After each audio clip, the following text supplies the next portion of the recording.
How to turn on Nomad eSIM. Nomad is a company that provides eSIM services, allowing travelers to buy and use mobile data plans in over 200 countries without needing a physical SIM card. Their service is data-only and avoid roaming charges. First, check if your eSIM has been successfully installed and activated.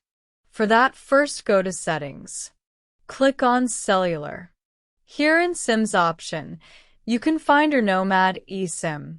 Make sure to turn on the eSIM if it's not turned on. You can also check from its application. Download Nomad eSIM application from Google Play Store or App Store. Then log into your account with email. You can also turn on Nomad eSIM by scanning the QR code from the email. That's it. Thanks for watching.